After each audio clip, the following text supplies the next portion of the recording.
Namaskar and welcome to our special show, Doctor Speak, and in the next 1 hour you can call us for your queries on COVID-19 and you can also ask questions. You can call us, you can also call us and ask questions on our social media handle. With us is my colleague Rama Tyagi.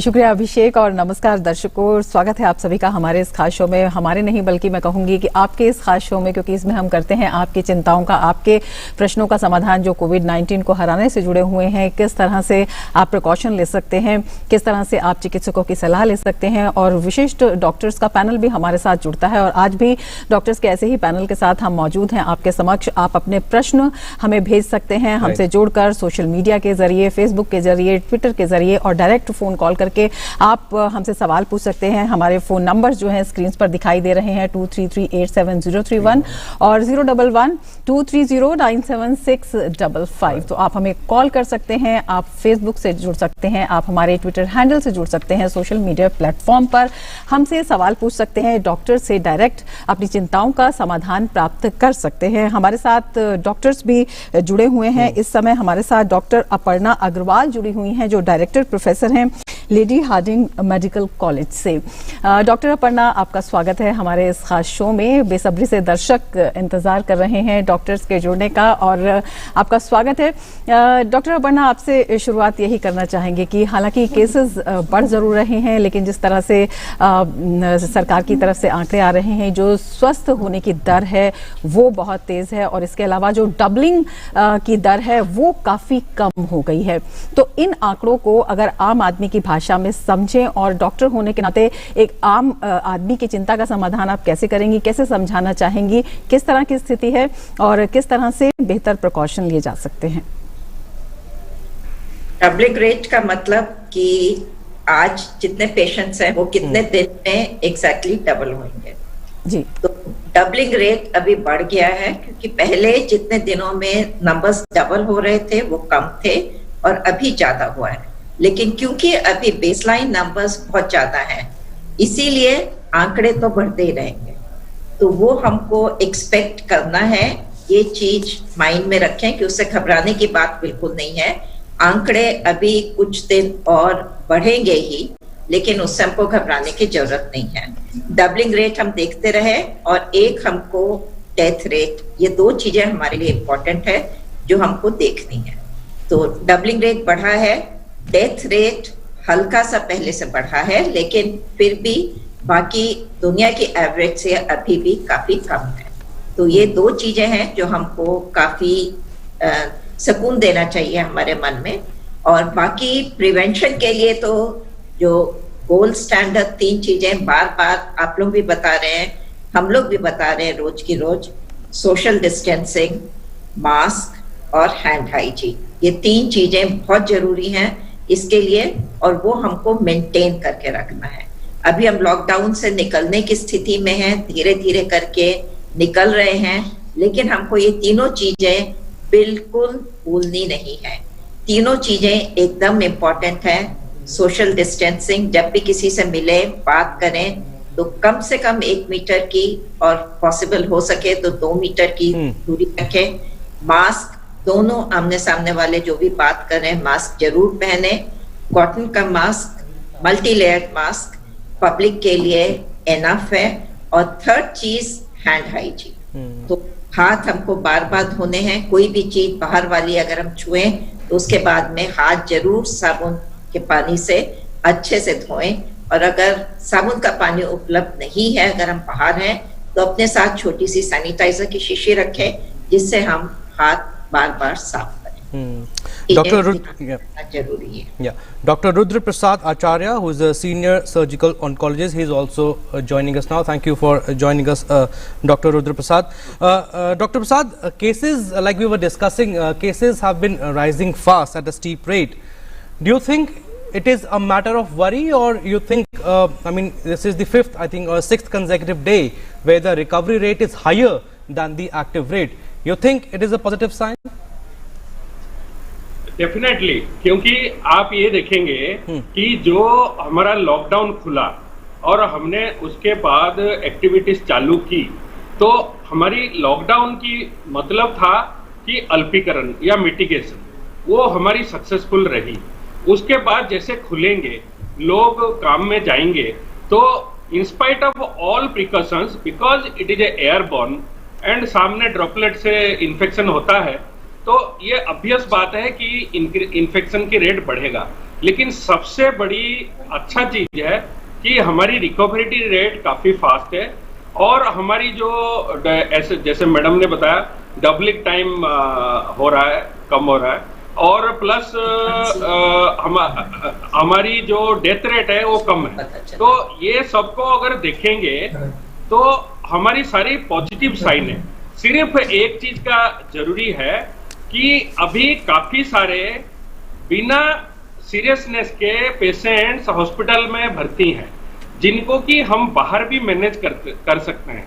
तो ये जो planning है, जो strategy है, वो ये होना चाहिए कि reverse, from the population to the hospital, not from the hospital to the population. अगर पॉपुलेशन से हॉस्पिटल में जाएंगे तो हॉस्पिटल के अंदर कम पेशेंट्स आपको मिलेंगे। कैसे? पॉपुलेशन में पहले सेग्रीगेट करो कि माइल्ड सिम्टम, फिर मॉडरेट सिम्टम और सीवियर सिम्टम जिनको आईसीयू की जरूरत है। तो मॉडरेट एंड सीवियर को सिर्फ हॉस्पिटल में शिफ्ट करो, जितने एसिम्प्टोमेटिक कॉन्टैक्ट्स है और जितने माइल्ड सिम्टम्स है उनको आप public place, community hall, stadium, schools, जहां चाहे मैनेज करें, होम क्वारंटाइन सब में मैनेज करें, ताकि हॉस्पिटल की ओर की जो भागदौड़ है वो कम हो जाए। तो उससे क्या होगा, हॉस्पिटल के अंदर जो प्रेशर आ रही है वो प्रेशर कम हो जाएगी। और दूसरा पॉइंट है कि हमें टेस्टिंग बढ़ाना चाहिए। टेस्टिंग से डरना नहीं है, आंकड़े बढ़ सकते हैं, उससे हमें कोई लेना देना नहीं है। लेकिन the more you test, isolate and treat, you will get less number of patients and earliest you will come out of this corona menace.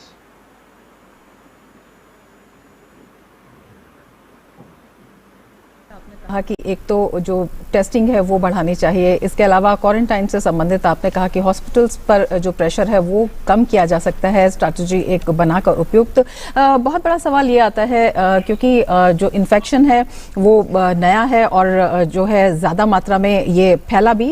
एक बड़ी समस्या जो एक आम पेशेंट है या आम नागरिक है उसके सामने ये आती है, उसको बहुत चिंताएं होती हैं कि होम क्वारंटाइन में है तो किन बातों का ध्यान रखना चाहिए, क्या होम क्वारंटाइन में रहकर जो पेशेंट है उसकी सही देखभाल हो जाएगी, किस तरह के लोग हैं जिनको होम क्वारंटाइन किया जा सकता है, और किस तरह से जो संक्रमण की एक तरह से जिसे बोल सकते हैं इंटेंसिटी बोल सकते हैं, उसके मुताबिक किस तरह से जो है सभी प्रबंध होने चाहिए और किस तरह से जो डायरेक्ट सजेशंस हैं वो आने चाहिए। जैसे देखिए, होम क्वारंटाइन में बहुत सिंपल है, आपको एक सिंगल रूम जिसमें अटैच्ड बाथ हो और उसमें आपको आइसोलेट होनी है, और आपके फैमिली मेंबर्स भी आपके साथ नहीं मिलना चाहिए। और आपको जैसे ही आप गेट खोलेंगे आपके पास खाना पहुंचनी चाहिए और आपको उसमें रहना है। माइल्ड फीवर है तो आपको पैरास्टामोल और बाकी जो विटामिन्स और जो चीजें आपकी सीएमओ को जब इंफॉर्मेशन जाता है तो कंप्लीट प्रेस्क्रिप्शन आपको मिलता है, वो आपको पूरा कंप्लीट प्रेस्क्रिप्शन को फॉलो करना है और आपको आइसोलेट करके रहना है। 14 डेज में वायरस की जो आपकी बॉडी के अंदर जो भी एक्टिविटी है वायरस की, वो 14 डेज में कंप्लीटली खत्म हो जाएगा। उसके बाद आपको कोई चिंता नहीं है, आपको बुखार भी नहीं होगी और आपकी सारे सिम्टम चले जाएंगे और उसके बाद आप बाहर आ सकते हैं और कोई दिक्कत नहीं है। लेकिन क्या है, जैसे ही फीवर होता है, एक दो बार फीवर आता है, हर लोग अगर सबके पास इंश्योरेंस है और सब चाहते हैं कि हॉस्पिटल में चले जाएं, क्योंकि एक फियर कॉम्प्लेक्स डेवलप हो गया है। क्योंकि अगर हॉस्पिटल के ऊपर इतनी लोड लेंगे और हॉस्पिटल खाली फीवर ही ट्रीट करता रहेगा तो एक्चुअली जिसको हॉस्पिटल की बेड चाहिए उसको नहीं मिलेगा, जैसे चीजें आप टीवी में देख रहे हैं। तो बेस्ट है कि हमारी जो प्राइमरी एसिम्प्टोमेटिक कॉन्टैक्ट्स और माइल्ड सिम्टम वाले पेशेंट्स हैं उनको इतनी जागरूकता की जाए कि वो घर में रह के मैनेज करें और कोई डरने की बात नहीं है। बहुत ज्यादा है तो एक पल्स ऑक्सीमीटर होता है जिसमें आपकी ऑक्सीजन सैचुरेशन देख सकते हैं, कुछ पढ़े लिखे लोग वो भी लेके घर पे रखे हुए हैं, और सैचुरेशन अगर 90 के नीचे होता है तभी जाके आपको लगता है कि आपको हॉस्पिटल की जरूरत है, नहीं तो 1-2 दिन में वो नॉर्मल हो जाता है। इसलिए मैं कह रहा हूं कि ये जो पार्ट है कि कोविड पॉजिटिव हो गया और उसके बाद माइल्ड सिम्टम आ गई और दौड़ हॉस्पिटल की तरफ जो शुरू हो गया है उसको हमें रोकेंगे तो हमें कंप्लीट स्ट्रैटेजी में फायदा होगा। इस बीच में दूसरा भी एक चीज आ गया है कि जो नॉन कोविड हमारी इतनी बीमारी है, नॉन कोविड बीमारी में सारे हॉस्पिटल अब 50 से 60% जब भर गया है, वो नॉन कोविड की जो हॉस्पिटल पहले, अगर कोविड की जमाने से पहले नॉन कोविड के भी सारे बेड फुल होते थे, तो वो लोग कहाँ जा रहे हैं? वो भी कहीं से ट्रीटमेंट से बचे रहे हैं, उनको भी ट्रीटमेंट नहीं मिल रहा है। जैसे कैंसर के पेशेंट है, डायलिसिस के पेशेंट है, तो स्ट्रैटेजी ये होना चाहिए हम कहीं कोविड के चक्कर में नॉन कोविड पेशेंट्स की ट्रीटमेंट में कॉम्प्रोमाइज नहीं करें ताकि उसकी मोर्टेलिटी या डेथ रेट बढ़ जाए। तो ये एक बैलेंस होना चाहिए और completely just like going for a war, you should plan and then strategise and then map whole of the Delhi hospitals, then start from the with the multiple teams. I think it is going to be a good job to control the pandemic. Dr. Aparna, Dr. Acharya mentioned about the use of oximeter. Can you, for the benefit of the viewers, can you just tell us, I mean, what should be the oxygen level, and if it goes below that, what is a sign of a worry? I think below 95%, they should consult somebody. So, in COVID में ये होता है that oxygen saturation may dip suddenly. Okay. Many patients may have breathlessness. Some patients may have some chest pain or discomfort. And if they develop this, or the fever is not responding, fever is high grade and not responding in 2 to 3 days time, then they should definitely consult the doctors. Go to a hospital for better care. And Dr. Acharya, also you know the ground situation, and what do you think? Are we going at the right track? Patients are being treated properly and we don't need to panic at all? बिल्कुल, आप देखिए पूरे दिल्ली की almost 50% सबसे अच्छा health care की जो private hospital है उसके हमने 50% ऑफ द बेड्स हमने कोविड ट्रीटमेंट के लिया है। प्लस आप देखो LNJP, RML, सफदरजंग, एम्स, ये हमारे देश के सबसे बड़े हेल्थ केयर इंस्टीट्यूशंस है, तो हमें कोई दिक्कत नहीं है। सिर्फ कहीं आगे पीछे होके हमारी स्ट्रैटेजी में ऐसा होना चाहिए ताकि proper utilisation of the manpower, the health care facility and the bed होना चाहिए। ये नहीं होना चाहिए कि सिंपल फीवर वाला एडमिटेड है और जो जिसको सैचुरेशन, जैसे मैडम ने कहा 95% से कम सैचुरेशन है, वो बाहर वेट कर रहा है एडमिशन के लिए बेड में। So there should be somebody to supervise and see that proper person gets the treatment beds, and for isolation and quarantine other facilities should be used, hospital beds should not be misused. Doctor Acharya, आपसे बातचीत जारी रहेगी। हमारे साथ एक collar Mumbai से जुड़ गए हैं, कैलाश हमारे साथ मुंबई से जुड़ गए हैं। जी कैलाश, पूछिए अपना सवाल। Madam, thank you so much for having me. 3 quick question, small question. Number 1, अभी डॉक्टर साहब बोल रहे थे जो असिम्प्टोमेटिक कोविड पेशेंट्स है वो लोग सेपरेट रूम में जाके रह सकते हैं वगैरह वगैरह। Yes, that is, we understood everything. But Mumbai में हालात ये है कि भैया रूम सेपरेट कहाँ पे मिलेगी? There is no provision for second room in Mumbai. People live in cramp hut. Second question कि नेबरिंग बिल्डिंग में अगर कोई कोविड रिकवर होके आया है तो क्या उसके साथ जो हम लोग जो जनरल पब्लिक है जिसको कोविड नहीं हुआ है वो कैसे बर्ताव करे और कैसे रहे? और थर्ड क्वेश्चन, रिकवरी का मतलब क्या है? क्या वायरस खत्म हो गया बॉडी में से? क्योंकि हमारे पास कोई दवा नहीं है, ऐसे हम लोग बोल रहे हैं, कोई वैक्सीन नहीं है, तो रिकवर मतलब क्या? वायरस पूरा निकल गया बॉडी में से या वो डॉर्मेंट है? प्लीज। बिल्कुल, डॉक्टर आचार्य, आप ये सवाल लेना चाहेंगे? बेहद जो जिसे हम कह सकते हैं कि कंसर्न आम आदमी की है वो है इसके अंदर। आम आदमी के तो इसमें सबसे पहले जो इन्होंने बताया कि छोटा रूम है और उसमें मल्टीपल लोग रहते हैं, लेकिन मेरे ख्याल में कोई भी ऐसा नहीं होगा कि एक रूम में 10 आदमी रहते हैं, so that will definitely will be called as overcrowding। तो कम से कम 2 रूम होगा, तो बाकी सब लोगों को एक रूम में ले लीजिए और कोविड एसिम्प्टोमेटिक जो भी पॉजिटिव पेशेंट है उसको एक रूम दे दीजिए, ये आपकी भलाई के लिए सर, नंबर 1। नंबर 2 में कि आइसोलेशन के आपकी कुछ ऐसे लोग होंगे जो अकेले हैं, सिंगल रूम है, वेरी नाइस, आपका कोई फ्रेंड होगा जो आपको बिल्कुल मदद करेगा, आपकी पूरे फैमिली को उनके घर शिफ्ट कर दीजिए, आप अकेले रहिए, क्योंकि ये आपके लिए आपके अपने फैमिली मेंबर को बचाने के लिए ज्यादा जरूरी है, ना कि आपकी घर की बाहर की पॉपुलेशन को।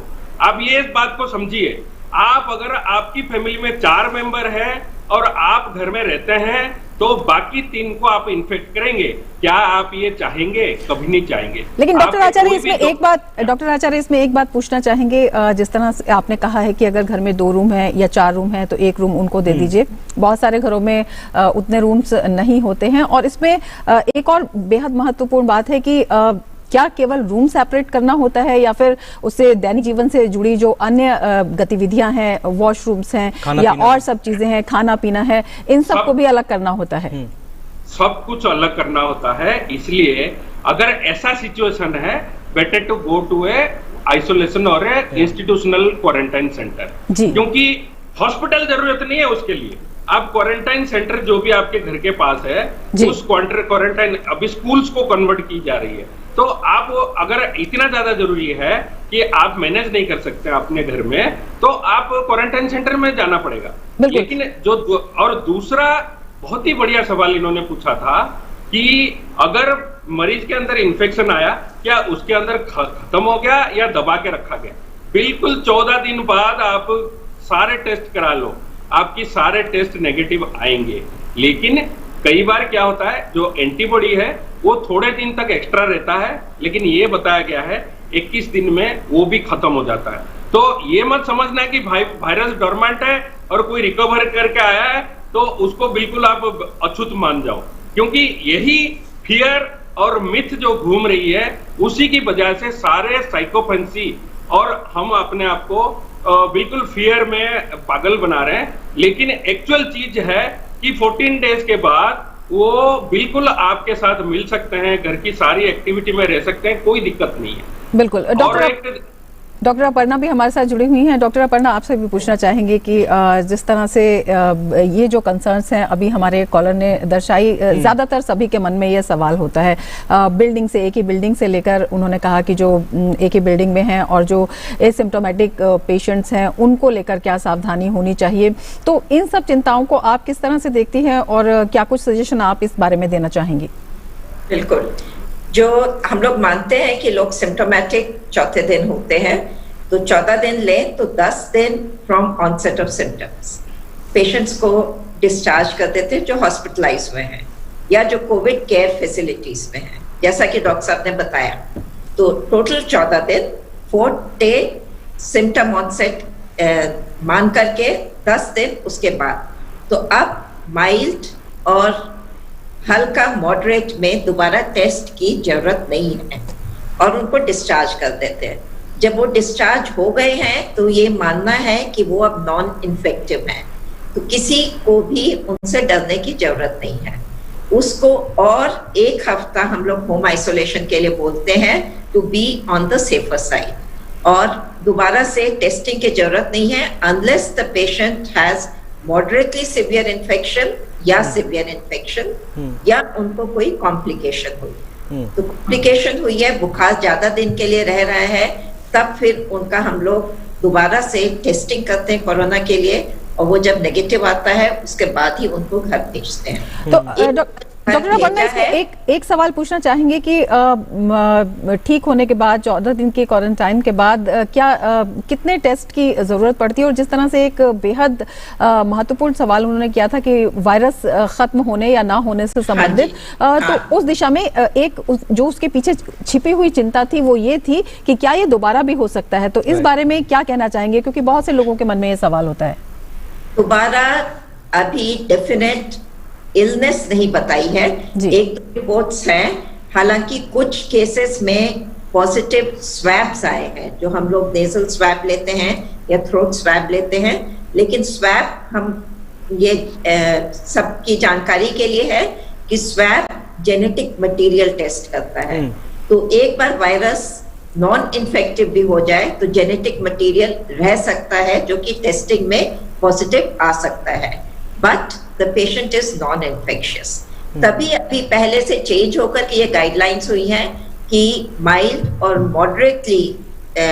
मॉडरेट पेशेंट्स में दोबारा टेस्टिंग की जरूरत नहीं है, क्योंकि अगर ये पॉजिटिव भी है तो भी पेशेंट्स नॉन इन्फेक्शियस हैं, इसीलिए अब हम टेस्ट नहीं कर रहे हैं। पहले ये टेस्ट करते थे और वेट करते थे कि सबके सब negative swabs, 2 consecutive negative swabs आए, उसके बाद ही उनको डिस्चार्ज करते थे। अब रिसर्च के हिसाब से जो टेस्टिंग की है उसके हिसाब से पता चला है कि even if the swab is negative after 10 days in asymptomatic और mild symptomatic, they are not infectious, so they can be sent home safely। और बिल्डिंग में आसपास के लोगों को डरने की बिल्कुल जरूरत नहीं है, क्योंकि जब इतना टाइम हो गया है दे आर नॉन इन्फेक्शियस और उनको अलग छुआछूत और ये सब करने की बिल्कुल जरूरत नहीं है। And also, Rama, we are getting questions on social media, Facebook and Twitter. Dr. Acharya, I take that question from you. He's asking that his area is under containment zone, but his society is corona-free as of now. But can he go out for a stroll, for an evening walk or a morning walk in the society premises itself? With proper precautions like mask, he can go. There is no problem. And whatever is, you have to do a complete social distancing. And also, Dr. Acharya, there are people, I mean, who are part of the essential services, and they go out daily to work, and they have also started calling their housemaids, housekeepers. What do you want to tell them? Is it safe to call them? Everything you should treat just like a family member, but you just have to follow the precautions.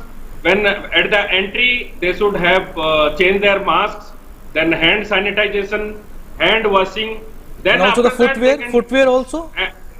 Footwear, definitely. Footwear is a big challenge. I think all the footwear of the house should be outside the gate.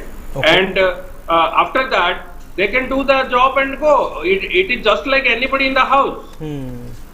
बिल्कुल। Doctor Aparna, आपसे भी जानना चाहेंगे कि जिस तरह से जो सिम्टम्स हैं वो अभी कुछ नए सिम्टम्स भी आए हैं उसके बारे में, चाहे वो सूंघने की क्षमता हो, स्वाद के बारे में हो या डायरिया की बात हो, बहुत सारे नए सिम्टम्स आए हैं। तो एक सवाल इसमें ये भी आ जाता है कि किस तरह से पहचान की जाए कि ये कोविड पॉजिटिव है या नहीं है। सिम्टम्स को देखते हुए क्या ये भी सिम्टम्स सारे एक साथ आते हैं या अगर अलग अलग आते हैं तो फिर किस तरह से जो है इसमें जांच की तरफ आगे बढ़ा जाए?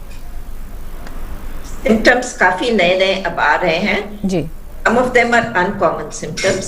ये समझने की जरूर ये है कि कॉमन सिम्टम्स एक fever more than 100.5 degrees centigrade, second गला खराब, जुकाम जिसको हम ILI बोलते हैं, इन्फ्लुएंजा लाइक इलनेस, जो कॉमन इन्फ्लुएंजा होता है उसमें जो सिम्टम्स है वो सब हो सकते हैं। नाक से पानी बहना, खांसी, खांसी सूखी ज्यादा कॉमन है, सूखी खांसी, ये सिम्टम्स है जो कॉमन है। उसके बाद जो सिम्टम्स हैं वो भी लंग रिलेटेड हैं, सांस में तकलीफ, छाती में दर्द, ये और कॉमन सिम्टम्स हैं। बाकी मल्टीपल ऑर्गन्स अफेक्ट हो सकते हैं। कुछ शुरू में जो भी नए सिम्टम्स बोला है कि इसको कोरोना के लिस्ट में ऐड कर दें, वो है अगर आपको स्मेल नहीं आ रही है जो नॉर्मली आप सूंघते थे, मॉर्निंग कॉफी है या खाने की है, या आपको स्वाद नहीं आ रहा है जो आप नॉर्मली टेस्ट कर सकते हैं खाना, तो फिर आपको कोरोना के चांसेस हो सकते हैं। तो ये भी सिम्टम्स ऐड हो गए हैं। कुछ लोगों में डायरिया, पेट का दर्द, ये भी सिम्टम्स पाए गए हैं। बाकी किसी भी वायरल इलनेस में फैटीग, बॉडी एक्स, हेडेक ये हो सकते हैं, वो कोरोना में भी हो सकते हैं। सिम्टम्स हैं कॉमन। बाकी सीवियर इलनेस होने से बाकी मल्टी ऑर्गन डिसफंक्शन हो सकता है, जिसमें पैरालिसिस, हार्ट पर इफेक्ट, किडनीज पर इफेक्ट, लिवर पर इफेक्ट, पैनक्रियास में इफेक्ट बताया, ये सब हो सकते हैं, दे आर अनकॉमन। तो डॉक्टर्स के जानने की बात है।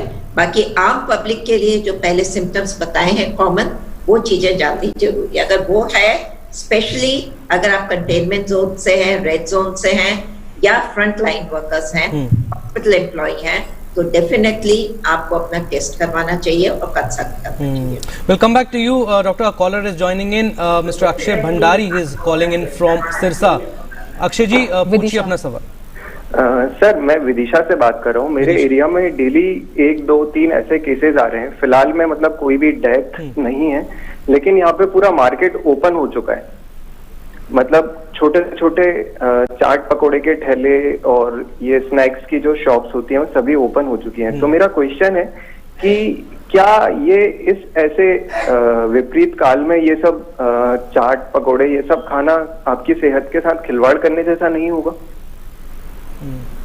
And also, Dr. Acharya, if I add to his question, people have also started ordering online food. उनका सवाल भी उसी से रिलेटेड है कि क्या आउटसाइड फूड खाना सेफ है?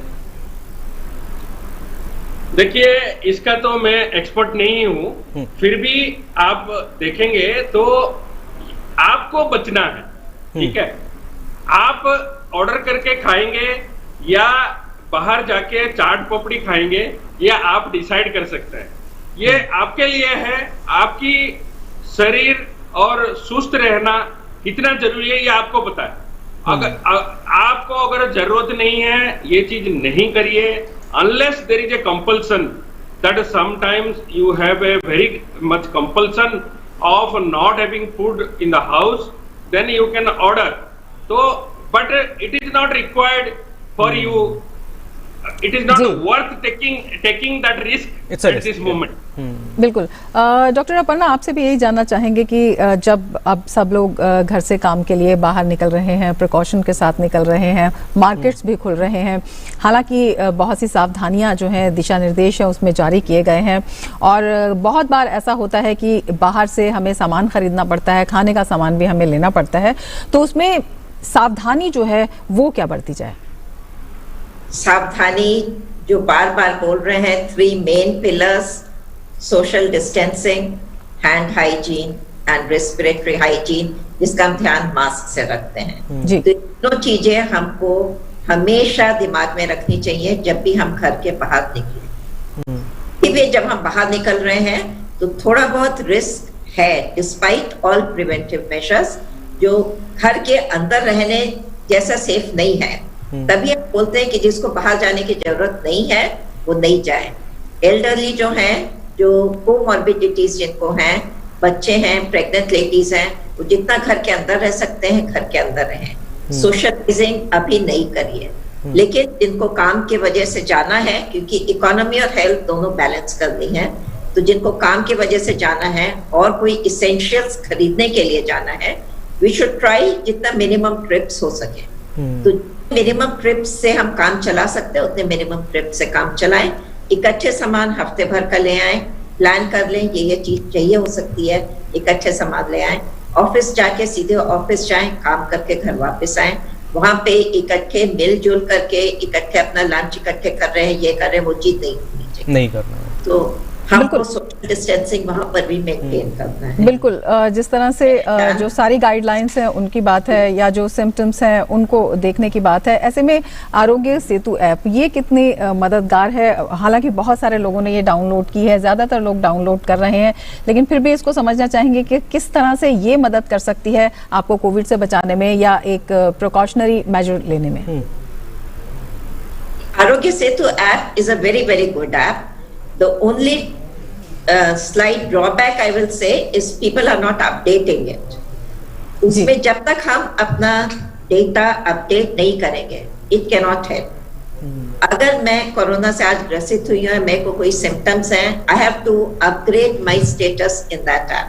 तब कोई अगर पास में आएगा तो उसको पता चलेगा कि यहाँ पे डेंजर जोन हो सकता है। अगर वो अपडेटेड नहीं है तो नहीं पता चलेगा। और मेजॉरिटी ऑफ लोग जिन्होंने डाउनलोड तो किया हुआ है लेकिन उसको डेली अपडेट नहीं करते हैं। इसके साथ में ये है कि इंडिया में हम लोग ब्लूटूथ हमेशा ऑन करने की हमको आदत नहीं है, जी। तो उस लोकेशन ब्लूटूथ हमेशा ऑन रहना चाहिए। तो वो चीजें ध्यान में रखते हुए फिर becomes universal, it will definitely be very, very useful. As of now, even though people have smartphones, many of them are not updating their data, so usefulness is a little restricted. Absolutely, Dr. Aparna, you mentioned about Bluetooth, and GPS should also be on all the time, Yes. and like you said, it should be updated again and again, and we request from our channel that more and more people should download the Arogya Setu app. But if I come back to the previous question, Dr. Aparna, about the mask, we have a question on social media related to mask only, that do masks also have side effects, and because in a way we are inhaling our own breath all the time. Yes, but it has been found generally that when it is used for short while, there's no problem. And medical masks are made so that we don't have that problem unless you're exercising. Some people do complain of problem during exercise. If they're cycling or running, they can have a little problem with the masks. Then what we need to do is stop for some time, take deep breaths, and then go on. Second thing, in this weather, humid and hot, sweating can be a problem, so masks get wet very early Yeah. when you're using it in public. So once the mask gets wet, its utility is gone. So either we need to carry multiple masks with us so that we can change it. If they are homemade, washable cotton masks, we can carry multiple with us, bring it back, wash them in the house, dry them up, and then they're fit for reuse the next day. For frontline workers, we use medical masks or the N95 for people who are taking care of corona patients. They are disposable masks, and they should again be changed once they become wet, either in sweat or with secretions or with spillage or anything. Absolutely, बिल्कुल। it does little good when it dangles under your nose or under your neck, so it does no good, but you need to wear your mask properly. और अभिषेक, Facebook पर लगातार सवाल आ रहे हैं। मंजू कत्याल हैं, वो पूछना चाह रही हैं, डॉक्टर आचार्य आपसे पूछेंगे। वो पूछ रही हैं कि घर में बुजुर्गों का किस तरह से खास ख्याल रखें। बुजुर्गों का मेनली ये है कि जैसे हम सारे सोशल डिस्टेंसिंग, मास्क एटिकेट वो सारे मेंटेन कर रहे हैं, उसको बुजुर्गों में भी करना है, क्योंकि they are at high risk. उनमें आपकी अगर इन्फेक्शन होगी, आप हो सकता है कि माइल्ड सिम्टम से आप ठीक हो जाएं, लेकिन अगर बुजुर्ग कोई इफेक्ट होता है तो उन लोगों को जो सिवियरिटी होता है वो थोड़ा ज्यादा होता है। इसलिए ये बहुत जरूरी है कि उनको बचा के रखा जाए, और जितने पॉसिबल है, जैसे घर में आने जाने वाले जितने मेंबर हैं वो थोड़ा कम इंटरेक्ट करें, और बाकी simple social distancing and mask and hand wash, ये 3 चीज अगर घर में कंटिन्यूअसली करें तो कोई दिक्कत नहीं होगी। और कोरोना बिना इनवाइट किए घर में नहीं आता है, ये बड़ा इंपॉर्टेंट लाइन है।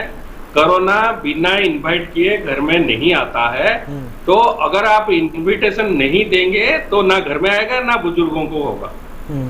And also, Dr. Acharya, there's one more question on Facebook from Ashok Chaudhary. He's asking that some doctors say that corona droplets they exist in the air. He's asking that can it be easily carried with wind and enter through our windows? Should we keep our windows closed all the time? नहीं, ये कुछ ज्यादा जो imagination को spread करने वाली बात है। आप ये समझिए, अगर कोई खांसता है या छींकता है और उसका ड्रॉपलेट निकलता है तो वो ड्रॉपलेट सामने वाले के ऊपर गिरेगा। अगर सोशल डिस्टेंसिंग है तो क्या होगा, नीचे जो भी ऑब्जेक्ट्स है उसके ऊपर गिर के वो ड्राई हो जाएगा। ये नहीं कि वो एयर में घूमता रहेगा। तो there is no need for closing the windows. In fact ventilation important है। हाँ, लेकिन इंपॉर्टेंट ये है कि जो फोमाइट का रूप है, droplet will converted into fomite. So whatever surfaces are there at the time of sneezing or coughing, उसके ऊपर वो ड्रॉपलेट जो गिरेगा ड्राई होगा, that will get converted into fomite, and that fomite can be your any cloth lying there or any sofa lying there, that will have the fomite. So इसी के लिए कहते हैं कि फोमाइट और ये जो ड्रॉपलेट है दोनों की ख्याल रखना है। फोमाइट के लिए तरह तरह चीजें निकल गई है, जो कि हर बंदा घर से बाहर से जब वेजिटेबल लाते हैं, कोई भी सामान लाते हैं, घर में मोबाइल लेके अंदर घुसते हैं, तो so many things are there to take care of the fomites. तो ये बहुत जरूरी है, but main mode of transmission is droplet. Droplet सामने से सामने तक, ये नहीं कि वो परमानेंटली एयर में एरोसोल बन के घूमता रहेगा। बिल्कुल, और लगातार जो दर्शक हैं उनके सवाल सोशल मीडिया पर हमारे पास आ रहे हैं, और शुभम मिश्रा जो हैं फेसबुक लाइव वो देख रहे हैं, और उनका सवाल है कि क्या जो कंट्रोल डायबिटीज है वो भी उसको संक्रमण का कितना खतरा रहता है। और इसके साथ ही दो अन्य दर्शक हैं, उनके सवाल भी हैं कि गले में दर्द है, क्या ये भी एक सिम्टम हो सकता है।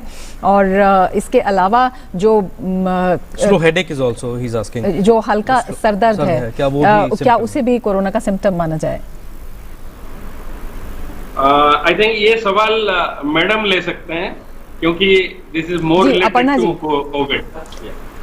हेडेक और गला खराब सिम्टम हो सकते हैं, लाइक एनी वायरल इलनेस। हल्के सिर दर्द की बात करें मैम, हाँ जी, हल्के सिर दर्द की, हल्का सिर दर्द अगर है तो भी चिंतित होना चाहिए क्या? नहीं, चिंतित होने की जरूरत नहीं है, सिम्टम हो सकता है। मैंने बोला कई लोग प्री सिम्टोमेटिक, एसिम्टोमेटिक भी होते हैं। अगर आप कंटेनमेंट एरिया से हैं, अगर आप फ्रंट लाइन वर्कर हैं, अगर आप कोरोना के पेशेंट को ट्रीट कर रहे हैं या उनसे कॉन्टैक्ट है हाई रिस्क, तब ये माइल्ड सिम्टम में भी आपको टेस्टिंग करवानी चाहिए। अगर नहीं है, you can wait for 1-2 days, see how the symptoms evolve and then take a call. और दूसरी चीज उन्होंने एक और क्या पूछी थी, एक और सिम्टम खांसी से रिलेटेड उन्होंने पूछा था, और कंट्रोल डायबिटीज से संबंधित उन्होंने पूछा था। अगर आपको डायबिटीज है तो आपको कोरोना होने का ज्यादा डर नहीं है, कोरोना होने का चांस उतना ही है जितना आम आदमी को है जी। लेकिन अगर आपको कोरोना हो जाए तो it is more likely to be severe as compared to normal people without diabetes. तो ये फर्क है, इसीलिए बोलते हैं कि डायबिटिक्स ज्यादा ख्याल रखें, एल्डरली ज्यादा ख्याल रखें, क्योंकि उनमें severity is more. Absolutely. And Dr. Acharya, one more question from you. You are the best person to answer this question. Patients suffering from cancer, do you think they are at higher risk and more susceptible to COVID? नहीं, देखिए cancer में normally कोई भी infection है वो थोड़ा जल्दी पकड़ने की चांसेस रहती है जब वो केमोथेरेपी के अंडर रहता है। Okay. लेकिन अगर ट्रीटमेंट खत्म हो गई है, नॉर्मल है, तो it is equivalent to a normal person, there is no increase risk. But अगर एट प्रेजेंट केमोथेरेपी के अंडर हैं तो उसमें आपकी बॉडी की जो ल्यूकोसाइट काउंट है वो सारे कम रहता है, तो उसमें नॉर्मल टाइम में भी बिना कोरोना के भी इन्फेक्शन कैच करने का चांसेस रहता है। Okay. तो ये अगर उन लोगों को अगर इस समय कोरोना होगा तो chances of getting a bad outcome, जैसे डायबिटीज और हाइपरटेंशन, ये सब में हाई रिस्क माना गया है। कैंसर को भी एक बहुत बड़ा हाई रिस्क माना गया है।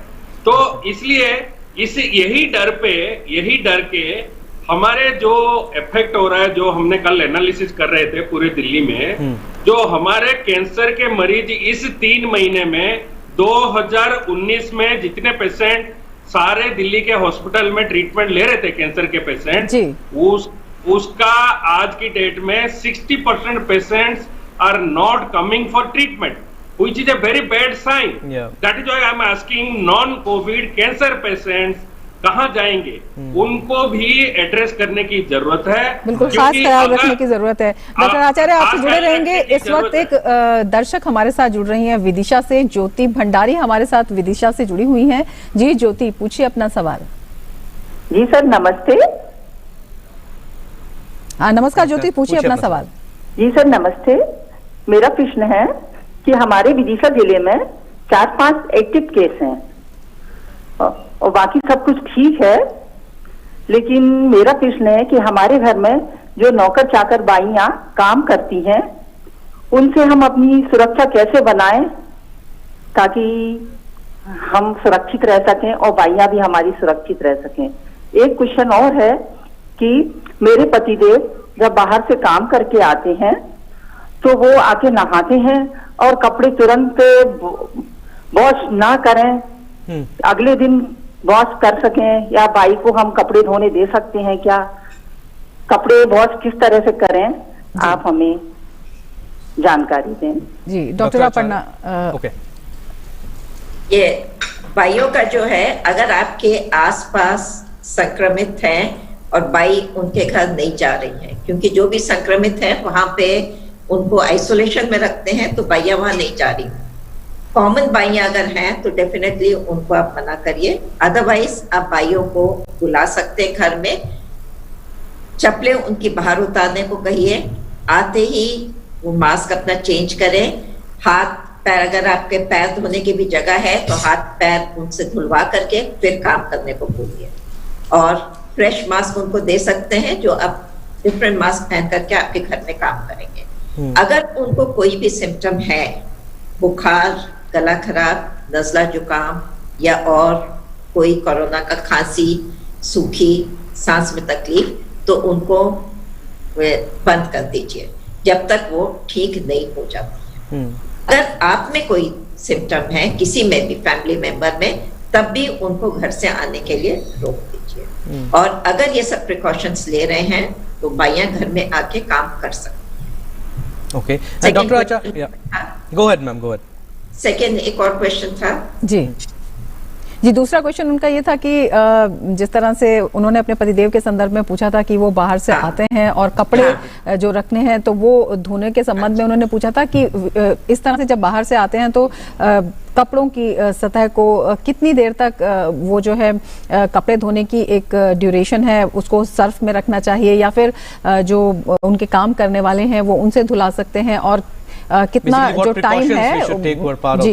अगर आप फ्रंट लाइन वर्कर नहीं है, फ्रंट लाइन वॉरियर नहीं है, डायरेक्ट कोविड पेशेंट्स के कांटेक्ट में नहीं आ रहे हैं, तब बाइयों से कपड़े धुलवा सकते हैं जी।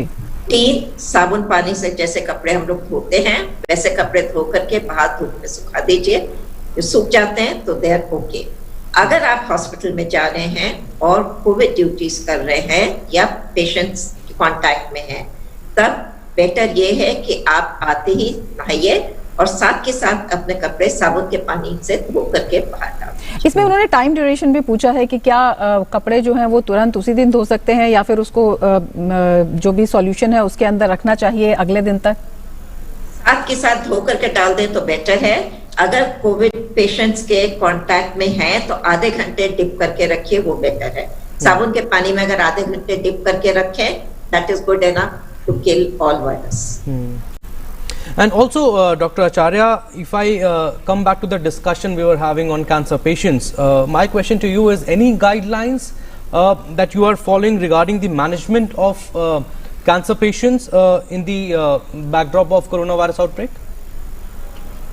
जरूर, हमारी जो एसोसिएशन है, Indian association of surgical oncology, Indian association of medical oncology और Indian association of medical and paediatric oncology, ये हमारे 3 बड़े एसोसिएशन हैं।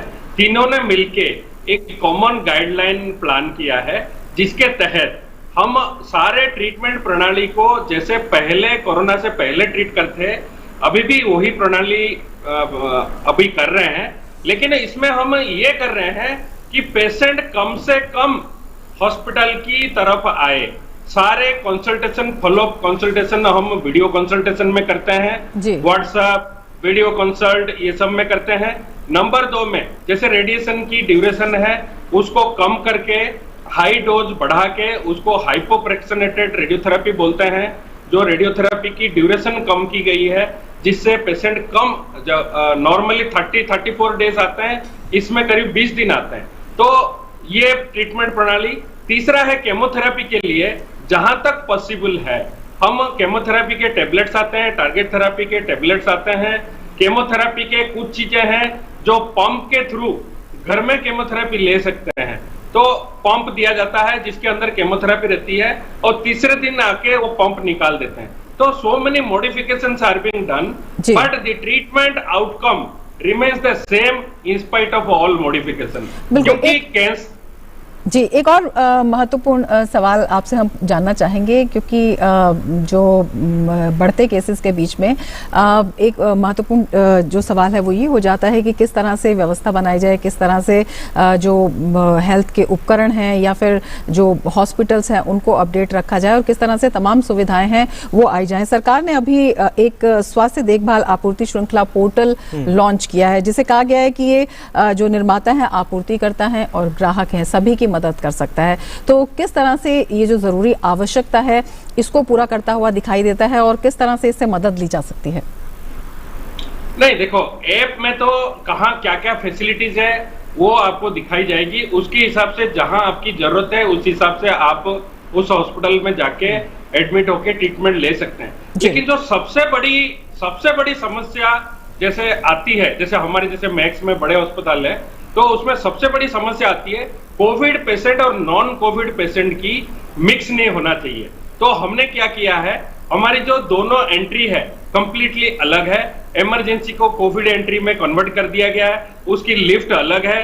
जो कॉमन पब्लिक की नॉन कोविड साइड की लिफ्ट अलग है।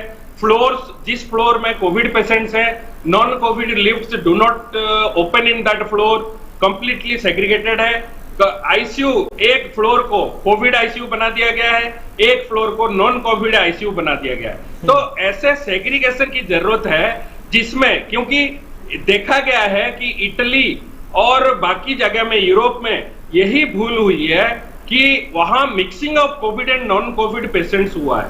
तो जिसकी वजह से ये हुआ है कि हॉस्पिटल एक source of taking covid to home हो गया है। तो वो चीज नहीं होना चाहिए। हमें शुरू से हॉस्पिटल की सारी स्ट्रेटजी टू दी एक्सटेंट कि जितनी स्टेरिलाइजेशन CSST है, खाने का जो आपकी कैंटीन है, वो सब में कोविड और नॉन कोविड की जो सप्लाई वाले लड़के हैं और प्लस खाने के लिए जो बन के उसके बाद पैक होके जाता है, हर चीज की completely splitness in the hospital system चाहिए, जिससे कि कोई mixing of covid non covid नहीं होना चाहिए।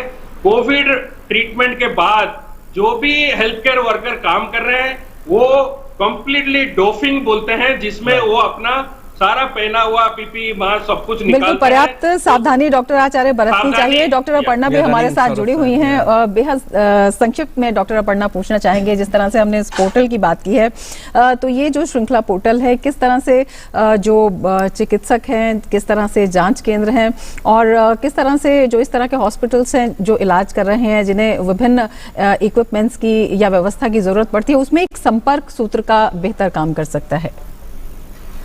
बिल्कुल, हमारे कई बार हॉस्पिटल में हम लोग को ये प्रॉब्लम होती है, क्योंकि सब मैक्स जैसे हॉस्पिटल्स नहीं है जहाँ पे मल्टीपल लिफ्ट्स होए और मल्टीपल एंट्री और एग्जिट पॉइंट्स होए।